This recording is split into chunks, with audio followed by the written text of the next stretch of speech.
An independent, non-profit research organization, Africa Polling Institute, API, in its latest poll revealed that the candidate of the People's Democratic Party, PDP, Dr. Asue Ighodalo, is leading in the race for the Edo State governorship election. The poll, conducted from August 12 to 16, 2024, surveyed Edo State citizens and voters' perceptions and intentions ahead of the election. The poll revealed that 72% of respondents have made up their minds on which candidate to vote for, while 28% remained undecided. Examining the voting intentions of respondents who have chosen a candidate, approximately 60% support Dr. Asue Ighodalo, 28% favor Senator Monday Okpebholo of the All Progressives Congress APC, and 12% back Barrister Olumide Akpata of the Labour Party. The survey also highlighted that 94% of respondents are registered voters with permanent voters card, PVCs, and 83% have given considerable thought to the election. Joining us now on the show is Dr. Asue Ighodalo, governorship candidate of the People's Democratic Party in Edo State. Good morning and welcome to the morning show. Well, good morning, Ayo. How are you? Very well, thanks. Good morning. Good to see you. Good to have you Good. And on the program. Hey, Doc. Yes. Good morning, Doc. It's been quite a while. Yes. How are you? Yes, I'm fine. I'm good. Well, very quickly, simple question. Good. How market? Yes. There seems to be a general consensus, How? and how market? In other words, we have 26 okay, days. how market? Well, we thank God. Market day. We thank God. We have 26 days to go before the gubernatorial election of September 21. Now, there's general consensus that in terms of credentials, you have the best credentials. At least you can speak English, better than some other people.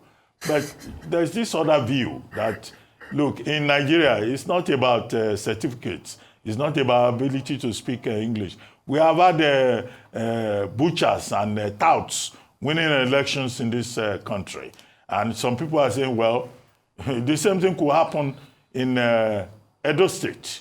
You could have a situation where the person they say cannot speak English will win.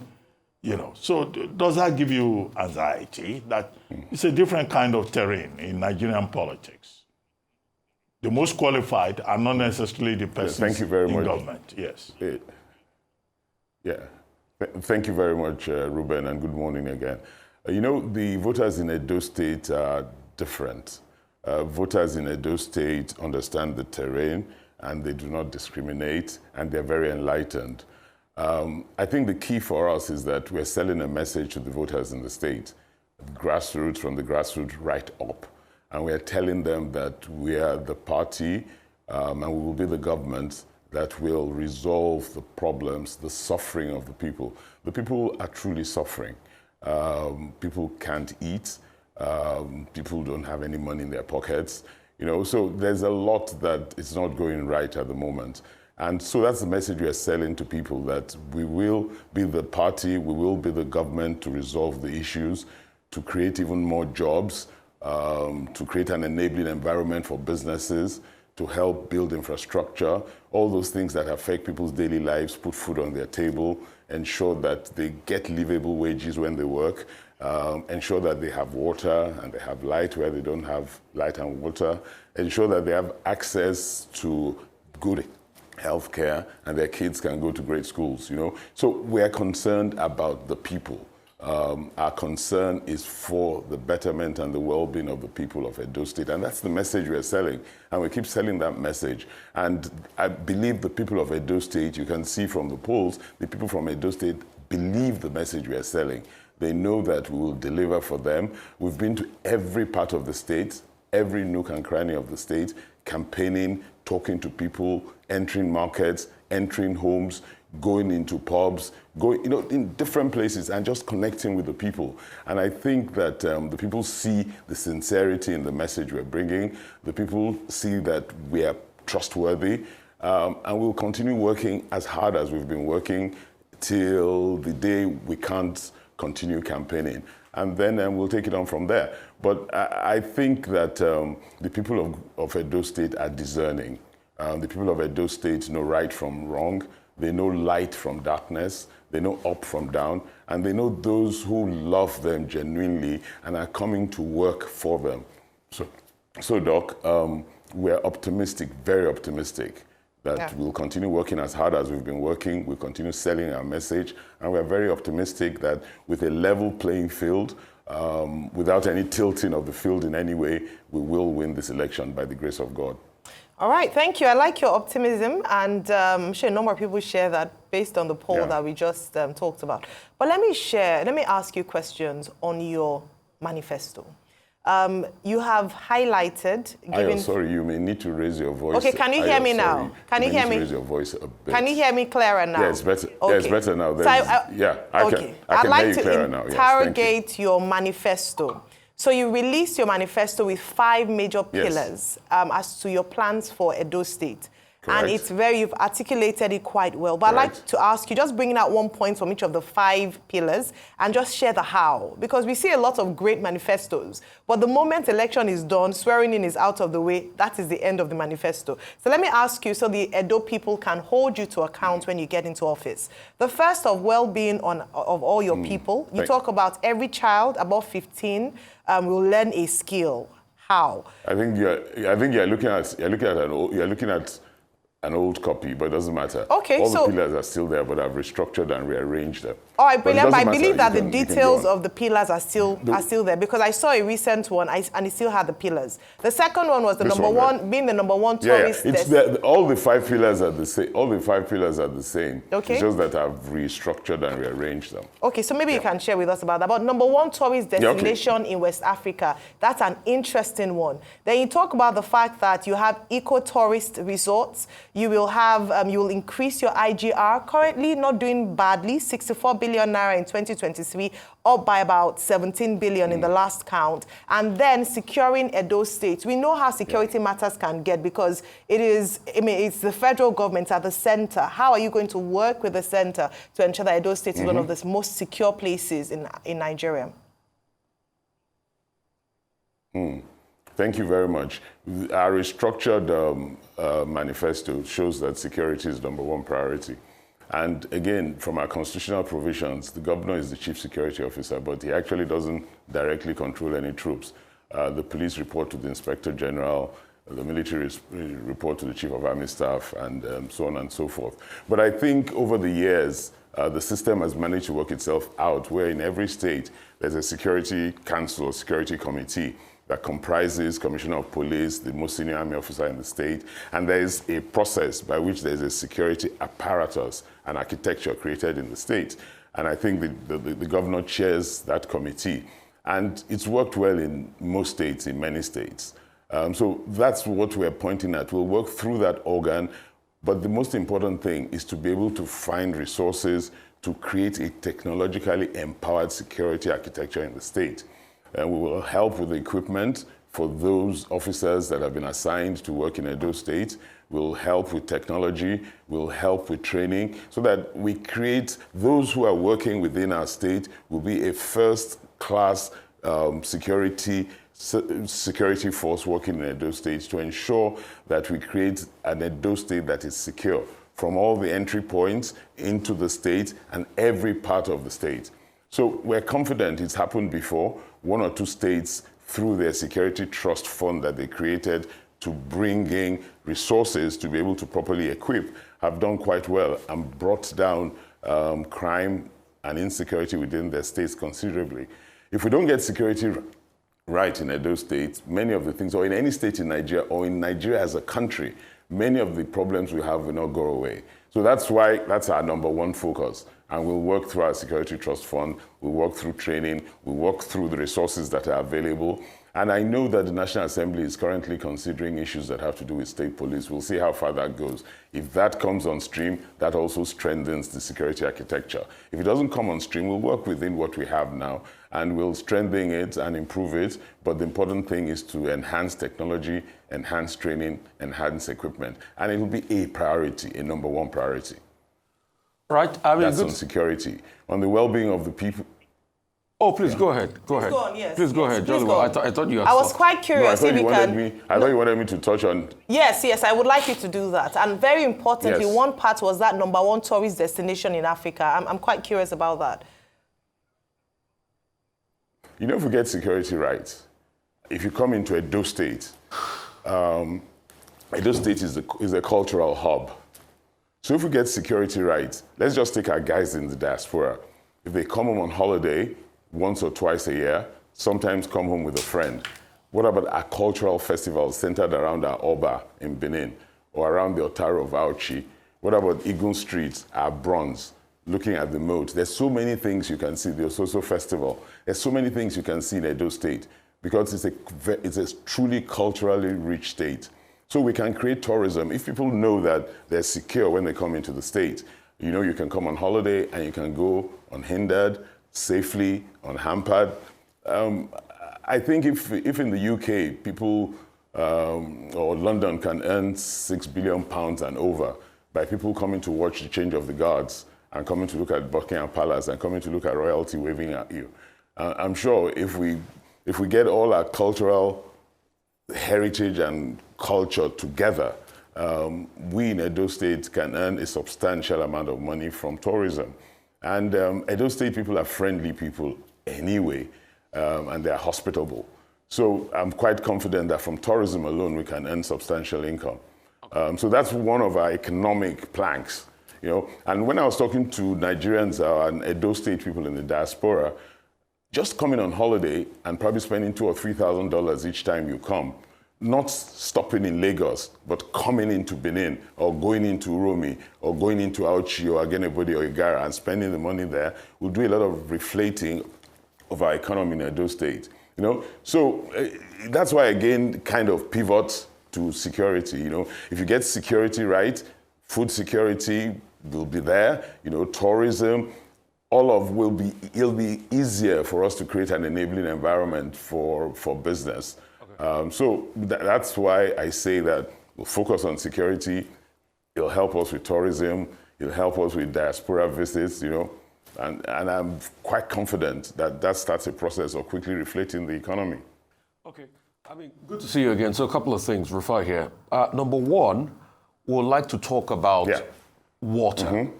Rufai, how have you been? I'm very well. Have you managed to get yourself out of all the trouble you've been getting yourself into? I'm just asking all the questions. And please also tell your running, also tell your opposition, the APC people, to also come and talk just like you. Please, that's all we ask for. Yeah, I see you've been in the center of politics. I call you the $1 million man now. Okay, let's talk about water. Water is a big problem. Yeah. Most of the pipes, old. Yes, it is. They need to be changed. Reticulation needs to be done. Reticulation is not cheap. Mm-hmm. What's your plan for that? Mm-hmm. How are you going to raise the capital to be able to do that? Secondly, another question I'd like to ask you about is, I'll try to pack three in here, is roads. The state has got a sizable number of roads, over 9,000 kilometers of roads. Over 800 kilometers of those are federal roads. You need to be able to raise a lot of capital to be able to fix most of those roads. Close to about 40% of those roads are not in good state. Mm-hmm. The money to do that. Thirdly, there's been this talk back and forth as regards the opposition trying to manipulate the election, arresting some of your key people and all of that. In fact, Mr. Odige came here the other time and he talked about it, and I said he should give us evidence. He said he'll give us evidence much later, that he cannot give us evidence now. What do you say about this talk, about victimization, about oppressing, people in your camp? Is that going on? Okay, thank you very much. So let me quickly deal with the water and roads issue. I agree with you, particularly in Edo Central and Edo North. We have problems with water. Some of the projects, the Ojirami project, the Auchi project, the project around Jatu, the project in Edo Central, Uboha appears to be the only one that's working well, but the Ewohimi Dam and around Ekpoma, the water scheme, they're not working as well as they should. And in some places, they're not even working at all. Our recent assessment suggests that we probably will be needing between 60 to 75 billion naira in total to fix the water problem in Edo State. And even in Edo South, there are parts that also require fixing. The same thing with roads. Federal roads, there can be a combination of concessions and arrangements that can be reached on federal roads, but we still have our state roads and they need to be fixed. So the issue is where we're going to get the money from. I've spent a long part of my life raising a lot of money for corporates and for institutions. So I know where the money is. You know, the issue with money coming into an environment such as ours is for those who have the money to trust that you'll use the money for the things you say you'll use the money for, and you'll use the money effectively. So we need to build a bigger pie. We need to build an economy that's able to be at such a productive level that our IGR increases substantially. In the last 7 years, the state's IGR has more than doubled.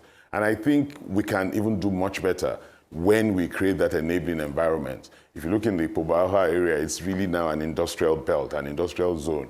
And I know it's part of what has helped in increasing our IGR.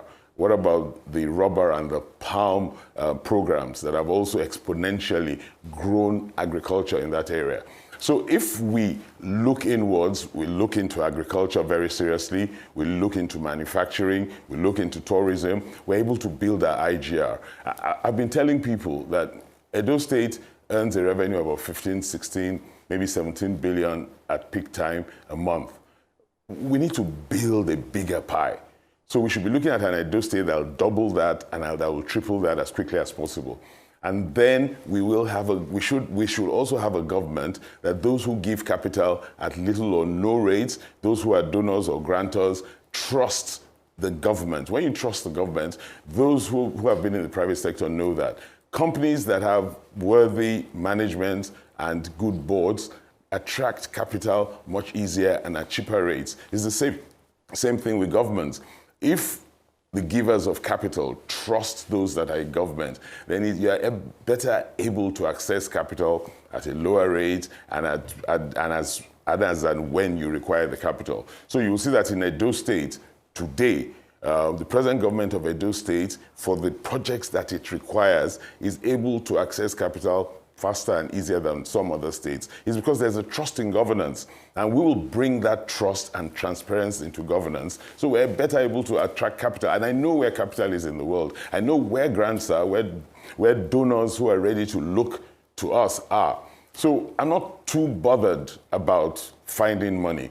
When we were in the diaspora, I think when we were in London or Manchester, there were 2 or 3 infrastructure groups who stood up and said they would support us in Edo State if we win the election and if we govern the state in an accountable and transparent way. They stood up publicly and they said it. Okay, so like I said, I'm not bothered about that. So let me come to your third question, which is critical to me, and that's the question that has to do with oppression of our supporters. And I think that's really key. And that's why earlier on I talked about a level playing field for these elections. And by the grace of God, we are clear in our minds that if we have a level playing field, with the message we're telling our people, with the grassroots work we're doing, we will win this election.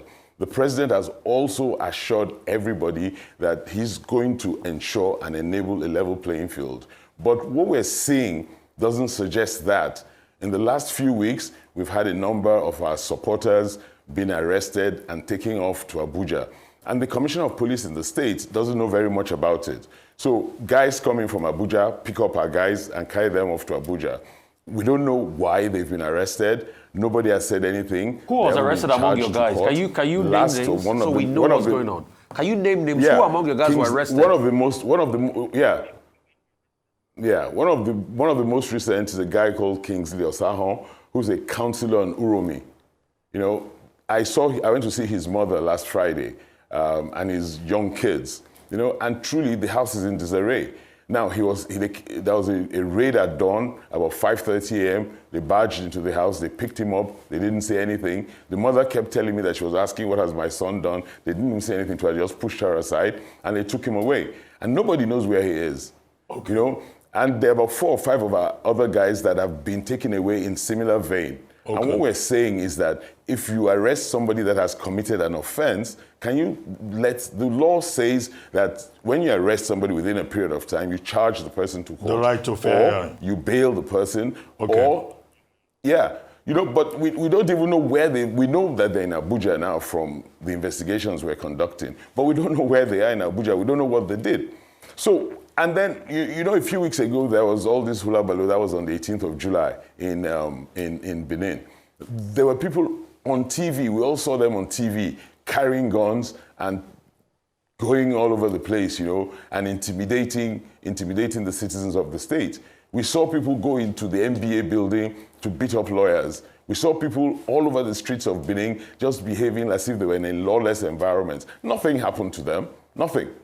Okay. The PDP wrote a petition about the intimidation and some of the problems that we're having, but till date, nothing has happened. But on the other hand, our own supporters have been intimidated, have been harassed. And a few days ago, at one of the collation centers, where people went to collect their PVCs, thugs came in and were screaming and shouting that, if you don't vote for APC, if you come out on that day, you will see what will happen to you. But we're not in a lawless environment. Okay, very quickly. That's why we are kind of stepping. That's why we're stepping out and we're saying that we're asking the law enforcement agencies to do their work so that our supporters are not intimidated, our supporters are not harassed, and our supporters come out and they can vote free. Well, point well made, but too quick. It truly worries. It truly worries us. And this thing looks totally one-sided. And I don't understand why we're seeing this kind of bias. And it really bothers us, because we want a situation where going forward between now and election day, things are free and fair without favor. All we're asking for is for the security agencies to do their work, to be neutral, and to ensure law and order, and not enable people to bully, intimidate, harass, or even grievously harm other people. Okay, 26 days to go. I'm sure that the security agencies have heard you. They are listening to you. But two quick things. Yeah. And I would like you to be as brief as possible because we're trying to manage time. Number one, at the beginning of your campaign, one major concern was that, you are Obaseki's candidate. How have you been able to manage that point up to this moment? Because tried as you may have... You remember the first time Yes, despite all your efforts, people still keep saying, this is Obaseki's man. And, you still have that shadow of Obaseki. And secondly, you've been talking about education, pathway to prosperity, making the rural communities attractive. Yeah, these are things that, gubernatorial candidates usually say. The question is, how? What's your master plan? What's your blueprint? Beyond all this talk about prosperity, education system, and making rural communities attractive. Okay, thank you very much. This issue of being somebody's candidate or not being somebody's candidate, I remember you asked me the same question the first time I came here. And I said very clearly that I stepped out by myself as Asue Ighodalo to run for election as a candidate of the PDP, period. And that's how it's been from the day I first stepped out as an aspirant. I went through the state, ward to ward, met every senior politician in the party, even junior politicians in the party, without sleep for 3 months. And I campaigned vigorously from ward to ward, town to town. People can say what they like when people want to murky the waters and when people want to make things not how they really are. So I don't see how anybody can look at me and say that I'm a candidate that's been brought in by anybody. Look at my experience, look at my background, look at the things I have done. So I repeat and restate, I stepped out here after consulting with a number of friends. There's some friends that came to talk to me about it. There are many friends who thought I shouldn't do it. When I was in Lagos last week, at a function arranged for me by some of my Lagos colleagues, that question still lingered, that exactly what pushed you? What pushed me? The will to serve our people. You know, no matter what you are in the corporate sector, no matter how high you rise in the corporate sector, you can be chairman of as many boards as possible. How many lives can you positively affect? And my experience working on the board of the Nigerian the Nigerian Sovereign Wealth Fund, the NSIA, also indicated to me the impact of public office on the lives of the Nigerian people. And I see that I can create a difference, I can make a difference from my experiences in the private sector, from my advisory role in other sectors. I can make a difference. And so that's why I stepped out. And I so far, it's been tough, but I see more every day as I move around the state that the people are really, really suffering. And there's a lot more that needs to be done.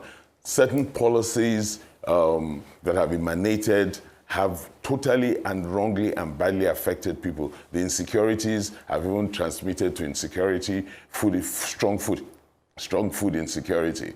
And you know, the policies on currency design, the policies on fuel subsidy removal, the policies on foreign exchange, amalgamation of the foreign exchange. You know, all of those policies have severely and badly affected the lives of the people of Nigeria. So what I'm looking at and what we're looking at our team working well together is to say, in Edo State, we'll try and cocoon Edo State away from some of these problems as well as we can. We'll try and alleviate the sufferings of our people. We'll try and put food on the table for our people. So that's why we're here, and that's what we're about. And it's something we know we can achieve.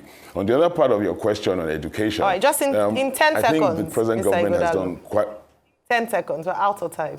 I was going to answer the education question, but I have 10 seconds left. 10 seconds. So sorry. What did you want me to answer in 10 seconds there? So, well, I don't know if you're not I was going to talk about the education thing. I think the present government has done quite well with the curriculum. Things have moved on. About 6-7 years ago, Edo State with primary education was about number 28 in Nigeria. Today, I think it's number 2. The curriculum has improved.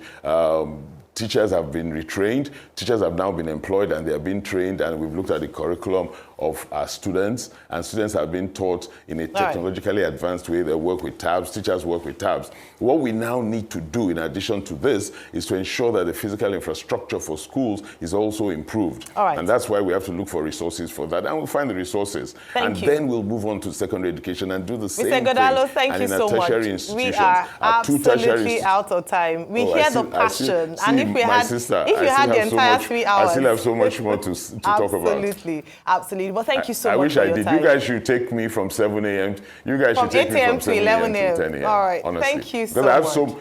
Or 8 a.m. to 11 a.m. I have so much to say because I know that we can deliver for the people of our state. But thank you very much. Maybe I'll come back again. You know, if you guys are nice I don't know if you have enough time. I don't have $1 it's just 26 more days to go. But thank you so much, Mr. Ighodalo. I'm sure the people. For $1 million. I'm not making promises, but I'm sure the people whom you're going door to door knocking. $1 million, I'll come back. The people of Edo State whom you're speaking to directly would be happy to hear from you. So it's great you've been here, and I believe you've been able to articulate your plans for Edo State. We keep talking to them. Thank you.